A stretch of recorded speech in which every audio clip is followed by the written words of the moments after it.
Hello ಗೆಳೆಯರೆ, ಲಾ excellence IAS ಪ್ರಸ್ತುತಪಡಿಸುತ್ತಿರುವ May 23ರ ಕನ್ನಡದಲ್ಲಿ the Hindu ಸುದ್ದಿ ವಿಶ್ಲೇಷಣೆಗೆ ತಮಗೆಲ್ಲರಿಗೂ ಸ್ವಾಗತ.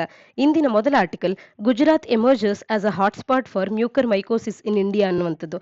ಮ್ಯೂಕರ್ ಮೈಕೋಸಿಸ್ ಅಥವಾ ಬ್ಲ್ಯಾಕ್ ಫಂಗಸ್ ಡಿಸೀಸ್ ಅಂತ ಹೇಳಿ ಗುರುತಿಸ್ಕೊಳ್ತಾ ಇರತಕ್ಕಂಥ ಈ ಒಂದು ಕಾಯಿಲೆಗೆ ಹಾಟ್ಸ್ಪಾಟ್ ಆಗಿ ಗುಜರಾತ್ ಈಗ ಎಮರ್ಜ್ ಆಗ್ತಾ ಇದೆ. ಗುಜರಾತಿನಲ್ಲಿ ಅತಿ ಹೆಚ್ಚಿನ ಕೇಸಸ್ಗಳನ್ನ ಈ ಕಾಯಿಲೆಗೆ ಕುರಿತಂತೆ ನೋಡಬಹುದಾಗಿದೆ. ಟೋಟಲ್ ಆಫ್ 2281 ಕೇಸಸ್ಗಳು ರಿಪೋರ್ಟ್ ಆಗಿರ್ತಕ್ಕಂಥದ್ದು. ಎಲ್ಲ ರಾಜ್ಯಗಳಿಗೆ ಹೋಲಿಸಿದಾಗ ಹೈಯೆಸ್ಟ್ ಕೇಸಸ್ಗಳನ್ನ ನಾವು ಭಾರತದಲ್ಲಿ ಗುಜರಾತ್ನಲ್ಲೇ ಕಾಣಬಹುದಾಗಿದೆ. ಈ ಆರ್ಟಿಕಲ್ನ ಹಿನ್ನೆಲೆಯಲ್ಲಿ ಮ್ಯೂಕರ್ ಮೈಕೋಸಿಸ್ನ ಬಗ್ಗೆ ಒಂದಿಷ್ಟು ಮಾಹಿತಿನ ತಿಳ್ಕೊಳ್ಳೋದಾದ್ರೆ, ಕೋವಿಡ್-19 ಬಂದಂತ ನಂತರದಲ್ಲಿ ಈ ಒಂದು ಎಫೆಕ್ಟ್ ಅನ್ನ ನಾವು ಕಾಣಬಹುದಾಗಿದೆ. ಕೋವಿಡ್-19ನ ನಂತರದಲ್ಲಿ ಈ ಮ್ಯೂಕರ್ ಮೈಕೋಸಿಸ್ ಅನ್ನುವಂಥದ್ದು ಅಟ್ಯಾಕ್ ಆಗ್ತಿದೆ. ಇದು ಕೋವಿಡ್-19ಗೆ ಸೀಮಿತವಲ್ಲ, ಯಾವುದೇ ಡಿಸೀಸ್ ಅಟ್ಯಾಕ್ ಆಗಿರ್ತಕ್ಕಂಥ ಯಾವುದೇ ಪರ್ಸನ್ ಆಗಿರ್ಬೋದು, ಅವರಿಗೆ ನಂತರದಲ್ಲಿ ಈ ಡಿಸೀಸ್ ಬರುವಂತ ಸಂಭವ ಇರುವಂತದ್ದು ನಾವು ಕಾಣಬಹುದಾಗುತ್ತೆ. ಯಾರೆಲ್ಲ ರಿಸ್ಕ್ ನಲ್ಲಿ ಇರ್ತಾರೆ ಈ ಮ್ಯೂಕರ್ ಮೈಕೋಸಿಸ್ ನಿಂದ ಅಂತ ಅಂದಾಗ, ಮುಖ್ಯವಾಗಿ ಡಯಾಬಿಟಿಕ್ಸ್ ಅನ್ನು ಹೊಂದಿರತಕ್ಕಂಥವ್ರು ಮೋಸ್ಟ್ ವಲ್ನರಬಲ್ ಆಗ್ತಾರೆ, ಫಂಗಸ್ ಶುಗರ್ನ ಮೇಲೆ ಫೀಡ್ ಆಗೋದ್ರಿಂದಾಗಿ. ಇನ್ನ ಹೆವಿ ಸ್ಟೀರಾಯ್ಡ್ ಯೂಸ್ ಮಾಡುವಂತ ಕೋವಿಡ್-19 ಟ್ರೀಟ್ಮೆಂಟ್ಗೆ ಯಾರೆಲ್ಲ ಯೂಸ್ ಮಾಡ್ತಾರೆ ಅವರು ಕೂಡ ಹೆಚ್ಚಿನದಾಗಿ ರಿಸ್ಕ್ ನಲ್ಲಿ ಇರ್ತಾರೆ. ಇನ್ನ ಯಾರು ಹ್ಯೂಮಿಡಿಫೈಡ್ ಆಕ್ಸಿಜನ್ ನ ಒಂದು ನೆರವನ್ನ ಪಡ್ಕೊಂಡಿರ್ತಾರೆ ಪೇಷಂಟ್ಸ್ಗಳು, ಅಂತವರ ಮೇಲೆ ಕೂಡ ಇದು ಅಟ್ಯಾಕ್ ಆಗುವಂತ ಚಾನ್ಸಸ್ ಹೆಚ್ಚಾಗಿರುತ್ತೆ. ಹಾಗಾಗಿ ಅವರು ಹೆಚ್ಚಿಗೆ ರಿಸ್ಕ್ ಅನ್ನ ಹೊಂದಿರ್ತಾರೆ. ಹಾಗಾಗಿಯೇ ಯಾರೆಲ್ಲ ಐಸಿಯು ನಲ್ಲಿದ್ದಂತ ಮತ್ತೆ ಆಕ್ಸಿಜನ್ ಸಪೋರ್ಟ್ ಅನ್ನು ಹೊಂದಿರ್ತಕ್ಕಂಥ ಪೇಷಂಟ್ಸ್ಗಳಿರ್ತಾರೆ, ಅವರಿಗೆ ಈ ಮ್ಯೂಕರ್ ಮೈಕೋಸಿಸ್ ಮತ್ತು ಡಯಾಬಿಟಿಕ್ ಆಗಿದ್ದಂತ ಕೋವಿಡ್-19 ಅನ್ನು ಹೊಂದಿ ಈಗ ಚೇತರಿಸ್ಕೊಳ್ತಾ ಇರ್ತಕ್ಕಂಥ ಪೇಷಂಟ್ಸ್ಗಳಾಗಿರ್ಬೋದು, ಇವರಿಗೆ ಅಟ್ಯಾಕ್ ಆಗುವಂತ ಚಾನ್ಸಸ್ಗಳು ಹೆಚ್ಚಾಗಿರುತ್ತೆ. ಈ ಒಂದು ಮ್ಯೂಕರ್ ಮೈಕೋಸಿಸ್ ಬಂದಂತ ಸಂದರ್ಭದಲ್ಲಿ ಫೇಶಿಯಲ್ ಪೈನ್ ಆಗಿರ್ಬೋದು, ಹೆಡ್ಏಕ್ ಆಗುವಂಥದ್ದು, ಕೋವಿಡ್ ನ ನಂತರದಲ್ಲಿ ಫ್ರೆಶ್ ಆನ್ಸೆಟ್ ಆಫ್ ಹೆಡ್ಏಕ್ಸ್ ಆಗುವಂಥದ್ದು, ನೇಸಲ್ ಅಥವಾ ಸೈನಸ್ ಕಂಜೆಷನ್ ಆಗುವಂಥದ್ದು, ಇವೆಲ್ಲವುಗಳನ್ನ ನಾವು ನೋಡಬಹುದಾಗುತ್ತೆ. ಈ ಕಾಯಿಲೆ ಬಗ್ಗೆ ಒಂದಷ್ಟು ಅರ್ಥ ಮಾಡ್ಕೊಳ್ಳೋದಾದ್ರೆ, ಅಪ್ಪರ್ ನೇಸಲ್ ಕ್ಯಾವಿಟಿಯಲ್ಲಿ ಕಾಣಿಸ್ಕೊಳ್ಳುವಂತ ಒಂದು ಫಂಗಲ್ ಗ್ರೋತ್ ಆಗುವಂತದನ್ನ ಪ್ರೈಮರಿಲಿ ನಾವು ಕಾಣಬಹುದಾಗುತ್ತೆ. ಇದು ಆರ್ಟರೀಸ್ ನ ಮುಖಾಂತರವಾಗಿ ಸ್ಪ್ರೆಡ್ ಆಗೋದ್ರಿಂದ ಬ್ಲಡ್ ವೆಸಲ್ಸ್ ಗಳನ್ನ ಇನ್ಫೆಕ್ಟ್ ಮಾಡುತ್ತೆ ಮತ್ತು ವೆರಿ ಕ್ವಿಕ್ ಆಗಿ ಒಂದರಿಂದ ಮತ್ತೊಂದು ಭಾಗಕ್ಕೆ ಸ್ಪ್ರೆಡ್ ಆಗುವಂತದ್ದು. ಈ ರೀತಿಯ ಮ್ಯೂಕರ್ ಮೈಕೋಸಿಸ್ ಈಗ ಇದರ ಕೇಸಸ್ಗಳು ಭಾರತದಲ್ಲಿ ಹೆಚ್ಚಾಗ್ತಿದೆ. ಈಗ ಬ್ಲ್ಯಾಕ್ ಫಂಗಸ್ ನ ನಂತರದಲ್ಲಿ ವೈಟ್ ಫಂಗಸ್ ಕೂಡ ಭಾರತಕ್ಕೆ ಕಾಲಿಟ್ಟಿರ್ತಕ್ಕಂಥದ್ದು. ಎಲ್ಲದರ ಹಿನ್ನೆಲೆಯಲ್ಲಿ ಈ ರೀತಿ ಹೆಚ್ಚಿಗೆ ರಿಸ್ಕ್ ನಲ್ಲಿ ಇರ್ತಕ್ಕಂಥ ಡಯಾಬಿಟಿಕ್ ಪೇಷಂಟ್ಸ್ ಗಳಾಗಬಹುದು, ಅಥವಾ ಇನ್ನು ವಲ್ನರಬಲ್ ಅಂತ ಹೇಳಿ ಗುರುತಿಸಿಕೊಳ್ಳುವಂತ ಆಕ್ಸಿಜನ್ ಸಪೋರ್ಟ್ ನಲ್ಲಿ ಇದ್ದಂತ ಕೋವಿಡ್-19 ಪೇಷಂಟ್ಸ್ ಗಳಾಗಿರ್ಬೋದು, ಪೋಸ್ಟ್ ರಿಕವರಿ ಅಂದ್ರೆ ಕೋವಿಡ್ ಇಂದ ರಿಕವರಿ ಆಗುವಂತ ಸಂದರ್ಭದಲ್ಲಿ ಅಥವಾ ಕೋವಿಡ್ ಗೆ ಒಳಗಾಗಿರ್ತಕ್ಕಂಥ ಸಂದರ್ಭದಲ್ಲಿ ಸಾಕಷ್ಟು ಜಾಗರೂಕತೆಯಿಂದ ಇರಬೇಕಾಗುತ್ತೆ ಮತ್ತು ಆದಷ್ಟು ಸ್ವಚ್ಛತೆಯನ್ನ ಕಾಪಾಡಬೇಕಾಗತ್ತೆ. 2 ರಿಂದ 3 ವಾರಗಳ ಕಾಲ ಬಳಕೆ ಮಾಡಿದಂತ ಮಾಸ್ಕ್ ಅನ್ನ ವಾಶ್ ಮಾಡದೆ ಮತ್ತೊಮ್ಮೆ ಬಳಕೆ ಮಾಡ್ತಿದ್ದೆ ಆದ್ರೆ ಅದು ಕೂಡ ಒಂದು ಕಾರಣ ಆಗುತ್ತೆ ಬ್ಲ್ಯಾಕ್ ಫಂಗಸ್ ಅಟ್ಯಾಕ್ ಆಗೋದು. ಆರ್ಟಿಕಲ್ ನ ಹಿನ್ನೆಲೆಯಲ್ಲಿ ಗುಜರಾತ್ ಈಗ ಹೊಸ ಒಂದು ಹಾಟ್ಸ್ಪಾಟ್ ಆಗಿ ಎಮರ್ಜ್ ಆಗ್ತಾ ಇದೆ ಮ್ಯೂಕರ್ ಮೈಕೋಸಿಸ್ಗೆ ಅನ್ನುವಂಥದ್ದು ನಮಗೆ ತಿಳಿದಿರಬೇಕಾಗುತ್ತೆ. ಮುಂದಿನ article, Yaas may become a very severe cyclonic storm ಅಂತ ಹೇಳಿ IMD ಇಂಡಿಯನ್ ಮೆಟ್ರಾಲಜಿಕಲ್ ಡಿಪಾರ್ಟ್ಮೆಂಟ್ ಅವರು ತಿಳಿಸ್ತಾ ಇರ್ತಕ್ಕಂಥದ್ದು. ತೌಕ್ತೆ ಚಂಡಮಾರುತದ ನಂತರದಲ್ಲಿ ಈಗ ಯಾಸ್ ಚಂಡಮಾರುತವನ್ನ ಕಾಣ್ತಾ ಇದ್ದೇವೆ. ಸದ್ಯಕ್ಕೆ ಒಡಿಶಾ ಬೆಂಗಾಲ್ ಕೋಸ್ಟ್ ಅನ್ನ ಈ ವೆನ್ಸ್ಡೇ ಅಷ್ಟೊತ್ತಿಗೆ ಕ್ರಾಸ್ ಮಾಡುತ್ತೆ ಅನ್ನುವಂಥದ್ದನ್ನ IMD ತಿಳಿಸಿರ್ತಕ್ಕಂಥದ್ದು. ಇದು ವೆರಿ ಸಿವಿಯರ್ ಸೈಕ್ಲೋನಿಕ್ ಸ್ಟಾರ್ಮ್ ಆಗಬಹುದು ಅನ್ನುವಂಥದ್ದನ್ನ IMD ತಿಳಿಸ್ತಾ ಇರ್ತಕ್ಕಂಥದ್ದು. ಆರ್ಟಿಕಲ್ ನ ಹಿನ್ನೆಲೆಯಲ್ಲಿ ಈ ಯಾಸ್ ಅನ್ನುವಂತ ಸೈಕ್ಲೋನಿಕ್ ಸ್ಟಾರ್ಮ್ ಅನ್ನ ಯಾವ ರಾಷ್ಟ್ರ ನೀಡಿದಂತ ಹೆಸರಾಗಿತ್ತು ಇದು ಅನ್ನುವಂಥದ್ದನ್ನ ಕಮೆಂಟ್ ಸೆಕ್ಷನ್ ಅಲ್ಲಿ ಕಮೆಂಟ್ ಮಾಡಿ ತಿಳಿಸಿ. ಯಾವಾಗ ನಾವು ಸಿವಿಯರ್ ಸೈಕ್ಲೋನಿಕ್ ಸ್ಟಾರ್ಮ್ ಅಂತ ಹೇಳಿ ಅಥವಾ ಸೈಕ್ಲೋನಿಕ್ ಸ್ಟಾರ್ಮ್ ಅಂತ ಹೇಳಿ ನಾವು ಡಿವೈಡ್ ಮಾಡ್ತೇವೆ ಅನ್ನುವಂಥದ್ದನ್ನ ಇಲ್ಲಿ ನಾವು ನೋಡೋಣ.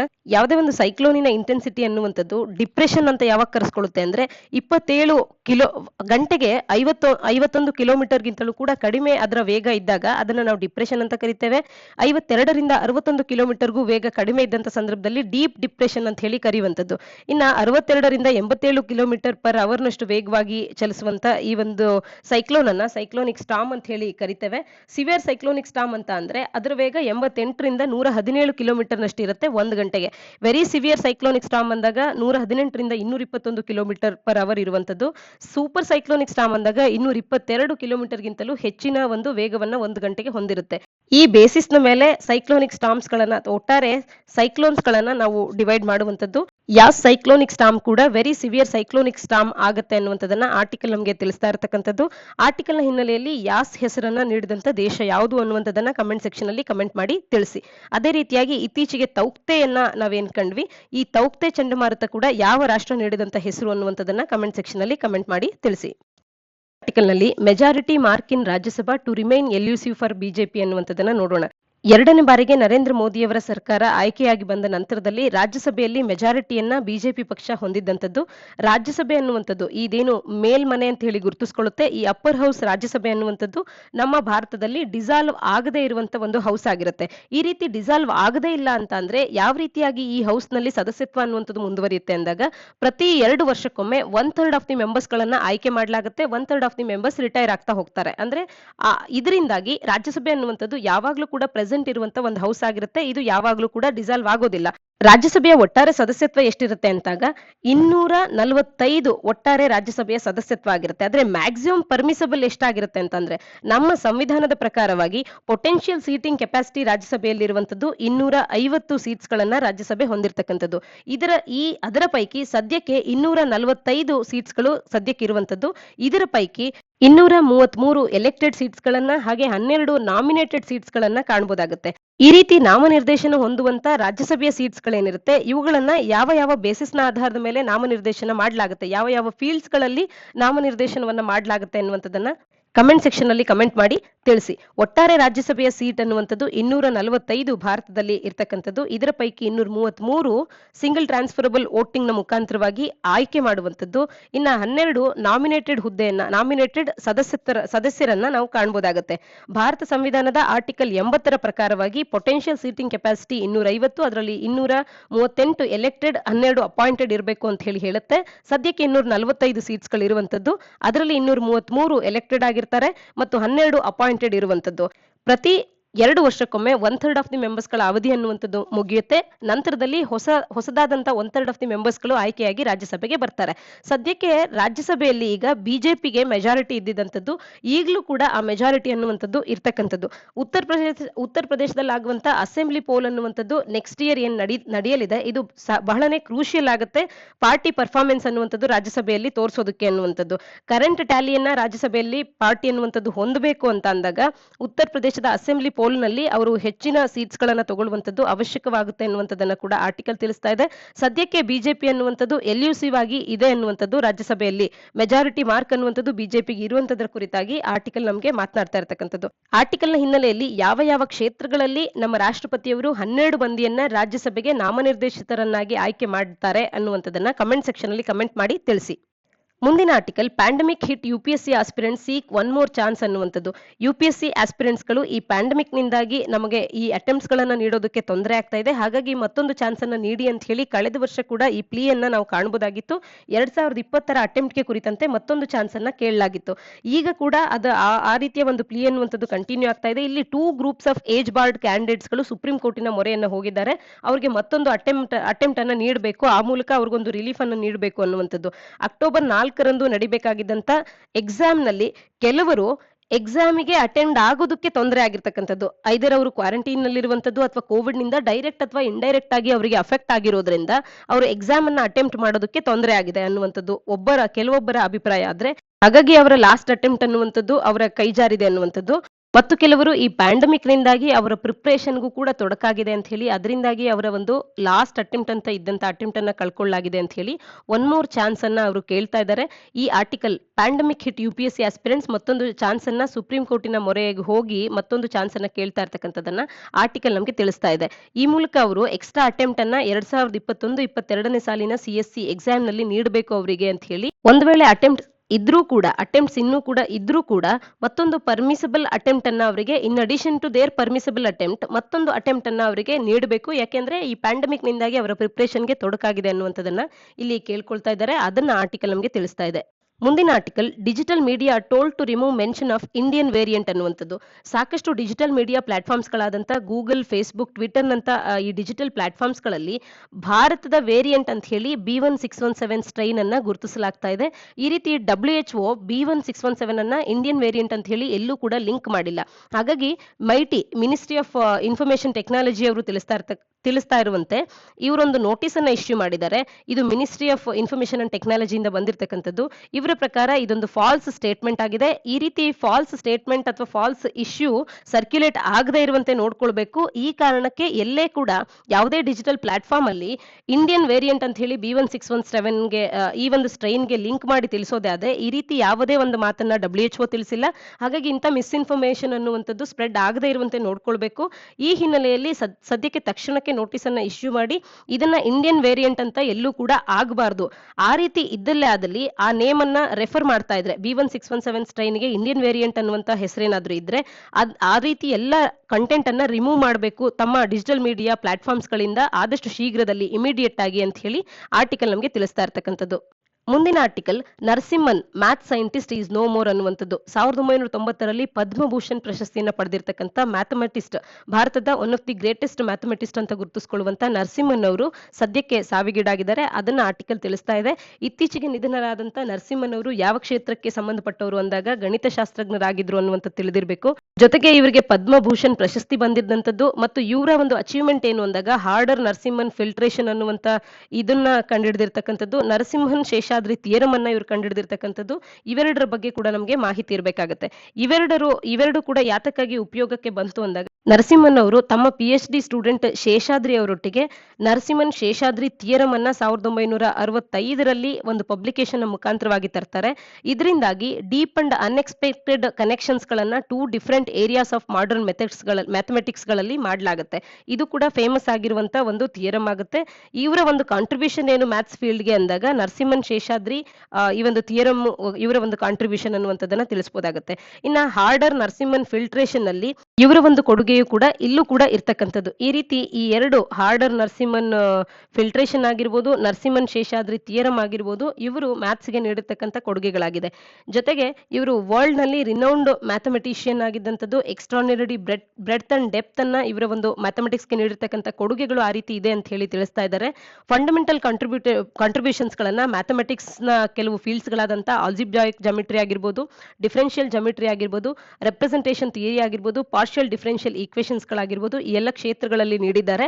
ಇವರು ಇತ್ತೀಚೆಗೆ ನಿಧನರಾಗಿರೋದ್ರಿಂದ ಇದರ ಕುರಿತಂತೆ KPSC ಯಾವುದೇ ಪರೀಕ್ಷೆಗಳಲ್ಲಿ ಅಥವಾ UPSC ಪರೀಕ್ಷೆಯಲ್ಲಿ ಇವರ ಒಂದು ಹಾರ್ಡರ್ ನರಸಿಂಹನ್ ಫಿಲ್ಟ್ರೇಷನ್ ಆಗಿರ್ಬೋದು, ನರಸಿಂಹನ್ ಶೇಷಾದ್ರಿ ಥಿಯರಮ್ ಆಗಿರ್ಬೋದು, ಇದಕ್ಕೆ ಸಂಬಂಧಪಟ್ಟಂತೆ ಕೂಡ ಪ್ರಿಲಿಮ್ಸ್ ನಲ್ಲೋ ಅಥವಾ ಇನ್ಯಾವುದೇ ಪರೀಕ್ಷೆಗಳಲ್ಲಿ ನೇರವಾಗಿ ಪ್ರಶ್ನೆಗಳನ್ನ ಕೇಳಬಹುದಾಗಿರುತ್ತೆ. ಇದ್ರ ಬಗ್ಗೆ ನಮಗೆ ಮಾಹಿತಿ ಇರಬೇಕಾಗುತ್ತೆ. ಮುಂದಿನ ಆರ್ಟಿಕಲ್ ನಲ್ಲಿ call for action to protect Odisha tribes ಅನ್ನುವಂಥದ್ದು. ಒಡಿಶಾದಲ್ಲಿರ್ತಕ್ಕಂಥ ಟ್ರೈಬ್ಸ್ ಗಳನ್ನ ಪ್ರೊಟೆಕ್ಟ್ ಮಾಡೋದಕ್ಕೆ ಒಂದಷ್ಟು ಆಕ್ಷನ್ ಗೆ ಸದ್ಯಕ್ಕೆ ಕಾಲ್ ಮಾಡಿರ್ತಕ್ಕಂಥದ್ದು. ಒಡಿಶಾದ ಟ್ರೈಬಲ್ ಗ್ರೂಪ್ಸ್ ಗಳಾದಂತ ಡೋಂಗ್ರಿಯಾ, ಬೋಂಡಾ ಕಮ್ಯುನಿಟೀಸ್ ಗಳು ಈ COVID-19 ಇಂದ ತಪ್ಪಿಸ್ಕೊಳ್ಳೋದಕ್ಕೆ ಸಾಕಷ್ಟು ತೊಂದರೆ ಅನ್ನುವಂಥದ್ದು ಅವ್ರಿಗೆ ಆಗ್ತಾ ಇದೆ. ಇವರು ಪರ್ಟಿಕ್ಯುಲರ್ಲಿ ವಲ್ನರಬಲ್ ಟ್ರೈಬಲ್ ಗ್ರೂಪ್ಸ್ ಗಳಲ್ಲಿ ಒಂದಾಗಿರ್ತಕ್ಕಂಥ ಗ್ರೂಪ್ಸ್ ಗಳಾಗಿದೆ. ಕೊಂಡ ಆಗ್ಬೋದು, ಡೋಂಗ್ರಿ ಆಗ್ಬೋದು, ಬೋಂಡಾ ಆಗ್ಬೋದು, ಇವರೆಲ್ಲರೂ ಕೂಡ ಸದ್ಯಕ್ಕೆ ಕ್ವಾರಂಟೈನ್ ಅಂದಾಗ ಅವರಿಗೆ ಬೇರೆ ಬೇರೆ ಜಾಗಗಳಲ್ಲಿ ಅಥವಾ ದೂರದ ಜಾಗಗಳಲ್ಲಿ ಇರುವಂತದ್ದು ಅಂತ ಅಂದ್ರೆ ಅವರಿಗೆ ಸಾಕಷ್ಟು ಕಷ್ಟ ಆಗುತ್ತೆ. ಈ ಹಿನ್ನೆಲೆಯಲ್ಲಿ ಅವರ ಮನೆಗಳಿಗೆ ಹತ್ತಿರ 2 ಕಿಲೋಮೀಟರ್ ಆಸುಪಾಸಿನಲ್ಲೇ ಇರುವಂತೆ, ಅವರ ಸೆಟಲ್ಮೆಂಟ್ಸ್ ಗಳಿಗೆ ಹತ್ತಿರದಲ್ಲೇ ಇರುವಂತೆ ಸೆಂಟರ್ ಅವರು ಒಂದು ಎಕ್ಸ್ಕ್ಲೂಸಿವ್ ಆಗಿ ಗವರ್ನಮೆಂಟ್ ಸೆಟಪ್ ಅನ್ನ ಮಾಡ್ಕೊಡ್ಬೇಕಾಗುತ್ತೆ. ಕ್ವಾರಂಟೈನ್ ಫೆಸಿಲಿಟೀಸ್ ಗಳನ್ನ ಒದಗಿಸಬೇಕಾಗುತ್ತೆ. ಡೋರ್ ಟು ಡೋರ್ ಸರ್ವೇಸ್ ಗಳನ್ನ ಮಾಡೋದ್ರ ಮುಖಾಂತರವಾಗಿ ಲೋಕಲ್ ವಾಲಂಟಿಯರ್ಸ್ ಗಳನ್ನ, ಟ್ರೈನ್ಡ್ ಲೋಕಲ್ ವಾಲಂಟಿಯರ್ಸ್ ಗಳನ್ನ ವಿಲೇಜಸ್ ಗಳಿಗೆ regular monitoring of the symptoms ಗಳಿಗೆ ಅಂತ ಹೇಳಿ ಕಳಿಸುವಂತದ್ದು, ಕ್ವಾರಂಟೈನ್ ಸೆಂಟರ್ಸ್ ಗಳಲ್ಲಿ ಇರ್ತಕ್ಕಂಥ ಯಾವುದೇ ಇಶ್ಯೂಸ್ ಗಳ ಬಗ್ಗೆ ರಿಪೋರ್ಟ್ ಮಾಡುವಂತದನ್ನ ಮಾಡಬೇಕಾಗುತ್ತೆ ಅಂತ ಹೇಳಿ ಇಲ್ಲಿನ ಆಕ್ಟಿವಿಸ್ಟ್ ಗಳು ಗವರ್ನಮೆಂಟ್ ಗೆ ಅರ್ಜ್ ಮಾಡಿದ್ದಾರೆ. ಈ ಒಡಿಶಾದ ಟ್ರೈಬ್ಸ್ ಗಳನ್ನ ಪ್ರೊಟೆಕ್ಟ್ ಮಾಡಿ ಅಂತ ಹೇಳಿ.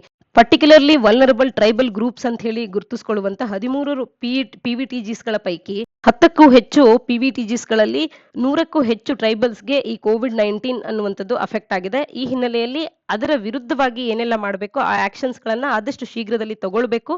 ಈ ಮೂಲಕ ಒಡಿಶಾದ ಟ್ರೈಬ್ಸ್ ಗಳನ್ನ ಸೇವ್ ಮಾಡಿ ಅಂತ ಹೇಳಿ ಆರ್ಟಿಕಲ್ ನಮಗೆ ಕೇಳ್ತಾ ಇದೆ.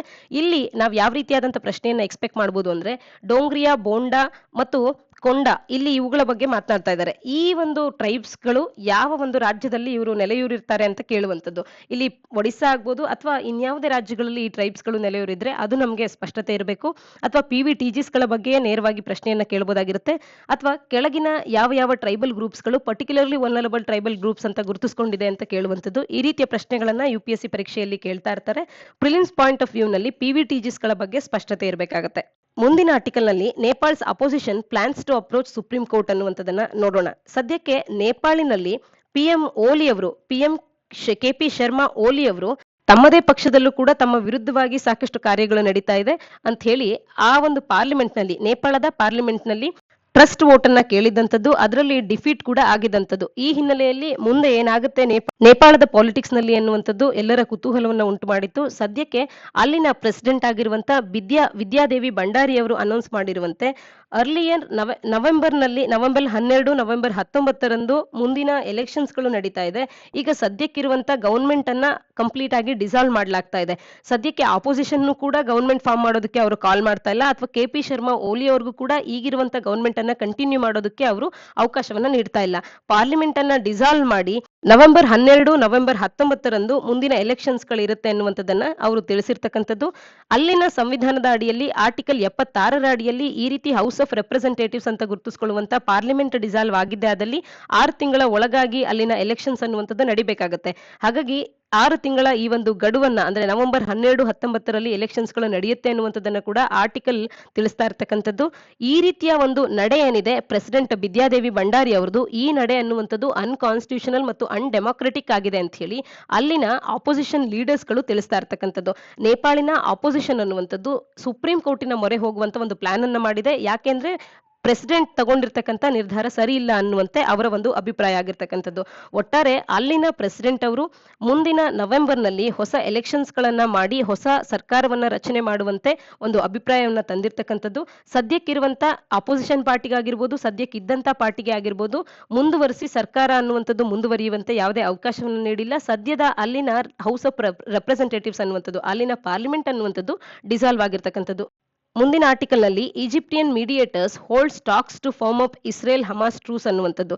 ಸದ್ಯಕ್ಕೆ ಇಸ್ರೇಲಿನ ಮಿಲಿಟರಿ ಗ್ರೂಪ್ ಮತ್ತು ಗಾಜಾ ಸ್ಟ್ರಿಪ್ ನಲ್ಲಿದ್ದಂತ ಹಮಾಸ್ ಇಸ್ಲಾಮಿಸ್ಟ್ ರೆಬೆಲ್ ಗ್ರೂಪ್ ಇವರಿಬ್ಬರ ನಡುವೆ ನಡೀತಿದ್ದಂತ ಏರ್ ಸ್ಟ್ರೈಕ್ ಅನ್ನುವಂಥದ್ದು ಈಗ ಸೀಸ್ ಫೈರ್ ಅಗ್ರಿಮೆಂಟ್ಗೆ ಒಪ್ಪಿಗೆಯನ್ನು ಸೂಚಿಸೋದ್ರ ಮುಖಾಂತರವಾಗಿ ಇದು ಹಾಲ್ಟ್ ಆಗಿದೆ. ಇದರಿಂದಾಗಿ ಪ್ಯಾಲೆಸ್ಟೀನಿಯನ್ಸ್ ತಮಗೆ ಒಂದು ರೀತಿಯ ಗೆಲುವು ಅನ್ನುವಂಥದ್ದು ದೊರಕಿದೆ ಅನ್ನುವಂಥದ್ದು, ಮತ್ತು ನಾವು ಈಸ್ಟ್ ಜೆರುಸಲೇಮ್ ಅನ್ನ ಕಾಪಾಡುವಂತ ಪ್ರೊಟೆಕ್ಟರ್ಸ್ ಗಳಾಗಿ ನಾವು ಕಾರ್ಯ ಮಾಡ್ತಿದ್ದೇವೆ ಅಂತ ಹೇಳಿ ಹಮಾಸ್ ಗ್ರೂಪ್ನವರು ಇವರೆಲ್ಲರೂ ಕೂಡ ಸೆಲೆಬ್ರೇಷನ್ ನಲ್ಲಿ ಕೂಡ ಭಾಗಿಯಾಗಿರ್ತಕ್ಕಂಥದ್ದು. ಈ ರೀತಿಯ ಒಂದು ಟ್ರೂಸ್ ಅನ್ನುವಂಥದ್ದು ಬರುವಂತೆ ಈಜಿಪ್ಟಿಯನ್ ಮೀಡಿಯೇಟರ್ಸ್ ಗಳು ಮುಂದಾಳತ್ವವನ್ನು ವಹಿಸಿರ್ತಾರೆ. UN ಆಗಿರ್ಬೋದು ಮತ್ತು ಬೇರೆ ಬೇರೆ ರಾಷ್ಟ್ರಗಳು ಸಾಕಷ್ಟು ಪ್ರೆಷರೈಸ್ ಮಾಡಿದ್ರಿಂದಾಗಿ ಇಸ್ರೇಲ್ ತನ್ನ ಮಿಲಿಟರಿ ಸ್ಟ್ರೈಕ್ ಅನ್ನ ಸ್ಟಾಪ್ ಮಾಡೋದಕ್ಕೆ ಒಪ್ಪಿಗೆಯನ್ನು ಸೂಚಿಸಿತು.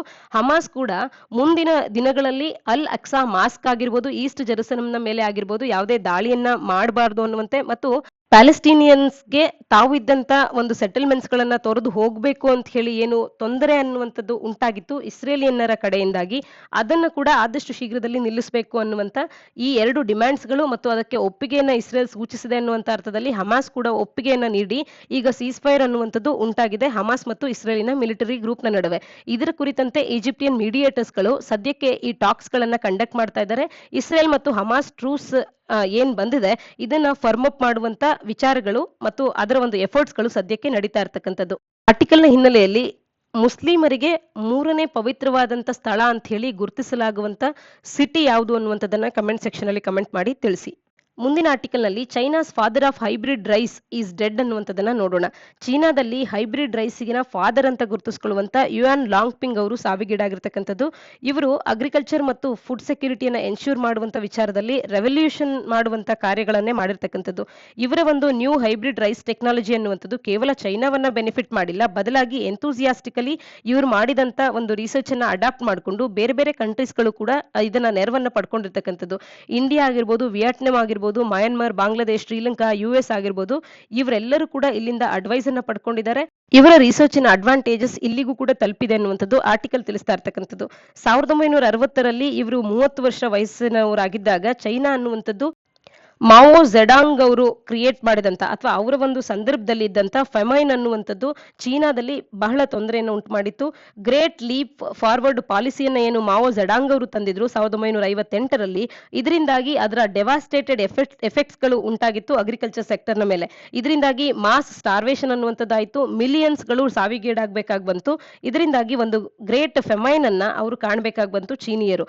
ಈ ಒಂದು ಸಂದರ್ಭ ಇವರ ಮೇಲೆ ಇಂಪ್ಯಾಕ್ಟ್ ಉಂಟು ಮಾಡ್ತು. ಇದರಿಂದಾಗಿ ಇವರು ಹೈಬ್ರಿಡ್ ರೈಸ್ ಅನ್ನ ಕಂಡುಹಿಡಿಯೋದು ಆಗಿರ್ಬೋದು, ಇದ್ರ ಮೇಲೆ ಹೆಚ್ಚಿನ ಒಂದು ರಿಸರ್ಚ್ ಮಾಡೋದಕ್ಕೆ ಮತ್ತು ಅವರ ಕೊಡುಗೆಯನ್ನ ಈ ಕ್ಷೇತ್ರಕ್ಕೆ ನೀಡೋದಕ್ಕೆ ಸಾಧ್ಯ ಆಗಿದೆ. 1990ಕ್ಕೆ ಹೋಲಿಸಿದಾಗ ಸದ್ಯಕ್ಕೆ ಚೈನಾದ ರೈಸ್ ಪ್ರೊಡಕ್ಷನ್ ಅನ್ನುವಂಥದ್ದು 47.5% ನಷ್ಟು ಹೆಚ್ಚಾಗಿರ್ತಕ್ಕಂಥದ್ದು ಅದನ್ನ ಆರ್ಟಿಕಲ್ ತಿಳಿಸ್ತಾ ಇದೆ. As much as half of China's rice land ಅನ್ನುವಂಥದ್ದು ಯುಎನ್ ಅವರು ಏನು ಕಂಡುಹಿಡಿದಿದ್ರು, ಇವರ ಒಂದು ಹೈಬ್ರಿಡ್ ರೈಸ್ ಅನ್ನುವಂಥ ರೈಸ್ ಏನಿದೆ, ಇದರ ಹೈಬ್ರಿಡ್ಸ್ ಗಳಿಂದಲೇ ಹೆಚ್ಚಿನ ಒಂದು ರೈಸ್ ಏರಿಯಾ ಅನ್ನುವಂಥದ್ದು ಚೀನಾದಲ್ಲಿ ಆಕ್ಯುಪೈ ಆಗಿರುವಂತದನ್ನ ನಾವು ಕಾಣಬಹುದಾಗುತ್ತೆ.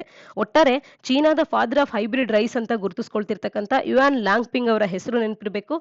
ಇತ್ತೀಚೆಗೆ ನಿಧನರಾಗಿದ್ದಾರೆ ಇವರು ಅನ್ನುವಂಥದ್ದು. ಇವರು ಹೈಬ್ರಿಡ್ ರೈಸ್ ಅನ್ನ ಚೀನಾದಲ್ಲಿ ಏನು ಅದರ ಕುರಿತಂತೆ ರಿಸರ್ಚ್ ಮಾಡಿ ಅದನ್ನ ಇನೋವೇಟ್ ಮಾಡಿದ್ರು. ಇದು ಬೇರೆ ಬೇರೆ ರಾಷ್ಟ್ರಗಳಿಗೂ ಕೂಡ ನೆರವಾಗಿದ್ದಂಥದ್ದು. ಭಾರತವು ಕೂಡ ಇದರ ನೆರವನ್ನ ಪಡ್ಕೊಂಡಿದೆ. ಮುಂದಿನ ಆರ್ಟಿಕಲ್ ನಲ್ಲಿ ಮಯನ್ಮಾರ್ನ ಜುಂಟಾ ಅನ್ನುವಂಥದ್ದು, junta threatens to dissolve NLD over election fraud ಅನ್ನುವಂಥದ್ದನ್ನ ನೋಡೋಣ. ಎನ್ಎಲ್ಡಿ ಇದು ಆಂಗ್ ಸಾನ್ ಸೂಕಿಯವರ ಪಕ್ಷ. ಆಂಗ್ ಸಾನ್ ಸೂಕಿಯವರ ಪಕ್ಷ ಆಗಿರ್ತಕ್ಕಂಥ ಎನ್ಎಲ್ಡಿ ಪಕ್ಷವು ಕಳೆದ ಎಲೆಕ್ಷನ್ ನಲ್ಲಿ ಫ್ರಾಡ್ ಅನ್ನ ನಡೆಸಿದೆ ಅನ್ನುವಂತ ಕಾರಣದಿಂದಾಗಿ ಆ ಎಲೆಕ್ಷನ್ ರಿಸಲ್ಟ್ಸ್ ಗಳನ್ನ ಪಡ್ಕೊಳ್ಳದೆ, ಅಂದ್ರೆ ಅದಕ್ಕೆ ಒಪ್ಪಿಗೆಯನ್ನ ನೀಡದೆ ಆ ಎಲೆಕ್ಷನ್ ರಿಸಲ್ಟ್ಸ್ ಗಳನ್ನ ಅಪೋಸ್ ಮಾಡಿ ಎಲೆಕ್ಷನ್ ನಲ್ಲಿ ವಿನ್ ಆದಂತ ಈ ಪಕ್ಷಕ್ಕೆ ಸರ್ಕಾರವನ್ನ ರಚನೆ ಮಾಡುವಂತದ್ದು ಅಥವಾ ಸರ್ಕಾರದ ಆಡಳಿತದ ಕಾರ್ಯವನ್ನ ಬಿಟ್ಟುಕೊಡದೆ ಅಲ್ಲಿನ ಮಿಲಿಟರಿ ಜುಂಟಾ ಅಂತ ಗರ್ಸ್ಕೊಳ್ಳುವಂತ ಈ ಮಿಲಿಟರಿಯವರು ಅಲ್ಲಿ ಆಡಳಿತವನ್ನ ಶುರು ಮಾಡಿರ್ತಕ್ಕಂಥದ್ದು. ಈಗ ಆಂಗ್ ಸಾನ್ ಸೂಕಿ ಅವರ ಎನ್ಎಲ್ಡಿ ಪಕ್ಷವನ್ನ ಎಲೆಕ್ಷನ್ ಫ್ರಾಡ್ ನ ವಿಚಾರದಲ್ಲಿ ಪಕ್ಷವನ್ನೇ ಡಿಸಾಲ್ವ್ ಮಾಡುವಂತ ಒಂದು ಥ್ರೆಟನಿಂಗ್ ಅನ್ನುವಂಥದ್ದು ಜುಂಟಾದ ಕಡೆಯಿಂದ ಬರ್ತಾ ಇರ್ತಕ್ಕಂಥದನ್ನ ನೋಡ್ಬೋದಾಗತ್ತೆ. ಜನರಲ್ ಅನ್ನುವಂಥವ್ರು ಕಂಟಿನ್ಯೂ ಆಗ್ತಾರೆ. ಜೂನ್ ನ ನಂತರದಲ್ಲೂ ಕೂಡ ಮಿಲಿಟರಿ ಅನ್ನುವಂಥದ್ದು ಮ್ಯಾಂಡೇಟರಿ ರಿಟೈರ್ಮೆಂಟ್ ಏಜ್ ಅನ್ನ ಈಗ ರಿಮೂವ್ ಮಾಡುವಂತದ್ದನ್ನ ಕೂಡ ಅಲ್ಲಿನ ರಿಪೋರ್ಟ್ಸ್ಗಳು ತಿಳಿಸ್ತಾ ಇರ್ತಕ್ಕಂಥದ್ದು. ಮೇಜರ್ ಜನರಲ್ ಮಿನ್ ಆಂಗ್ ಹ್ಲಾಂಗ್ ಅನ್ನ ಇವರು ಸದ್ಯಕ್ಕೆ ಜುಂಟಾದ ಜನರಲ್ ಆಗಿರ್ತಕ್ಕಂಥವ್ರು. ಇವರ ರಿಟೈರ್ಮೆಂಟ್ ಏಜ್ ಹತ್ತಿರ ಬರ್ತಾ ಇರುವಂತ ಸಂದರ್ಭದಲ್ಲಿ ಮ್ಯಾಂಡೇಟರಿ ರಿಟೈರ್ಮೆಂಟ್ ಏಜ್ ಅನ್ನೇ ರಿಮೂವ್ ಮಾಡ್ತಾ ಇದೆ ಮಿಲಿಟರಿ.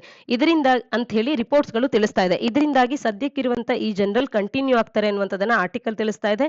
ಇವರ ಪ್ರಕಾರ, ಈ ಜುಂಟಾದ ಪ್ರಕಾರವಾಗಿ NLD National League for Democracy party ಏನಿದೆ, Aung San Suu Kyi party, ಈ ಪಕ್ಷವು ಎಲೆಕ್ಷನ್ ಫ್ರಾಡ್ ಅನ್ನು ನಡೆಸಿದೆ ಅಂತ ಹೇಳಿ ಎಲೆಕ್ಷನ್ ರಿಸಲ್ಟ್ಸ್ ಗಳನ್ನು ಕೂಡ ಅಕ್ಸೆಪ್ಟ್ ಮಾಡಲಿಲ್ಲ. ಸದ್ಯಕ್ಕೆ ಕಂಪ್ಲೀಟ್ ಪಕ್ಷವನ್ನೇ ಡಿಸಾಲ್ವ್ ಮಾಡುವಂತೆ ಥ್ರೆಟನಿಂಗ್ ಅನ್ನ ಮಾಡ್ತಾ ಇದೆ. ಆರ್ಟಿಕಲ್ ನ ಹಿನ್ನೆಲೆಯಲ್ಲಿ ಆಂಗ್ ಸಾನ್ ಸೂಕಿ ಅವರು ನೊಬೆಲ್ ಶಾಂತಿ ಪ್ರಶಸ್ತಿಯನ್ನ ಪಡೆದಂತ ವರ್ಷ ಯಾವುದು ಅನ್ನುವಂಥದ್ದನ್ನ ಕಮೆಂಟ್ ಸೆಕ್ಷನ್ ಅಲ್ಲಿ ಕಮೆಂಟ್ ಮಾಡಿ ತಿಳಿಸಿ. ಇದಿಷ್ಟು ಇಂದಿನ ಸುದ್ದಿ ವಿಶ್ಲೇಷಣೆಯಾಗಿದೆ. ತಪ್ಪದೆ ಕಮೆಂಟ್ ಸೆಕ್ಷನ್ ಅಲ್ಲಿ ನಾವು ಕೇಳಿರ್ತಕ್ಕಂಥ ಪ್ರಶ್ನೆಗಳಿಗೆ ಉತ್ತರಗಳನ್ನ ತಿಳಿಸಿ. ನಾಳಿನ ಸುದ್ದಿ ವಿಶ್ಲೇಷಣೆಯೊಂದಿಗೆ ಮತ್ತೆ ಸಿಗೋಣ. ಧನ್ಯವಾದ.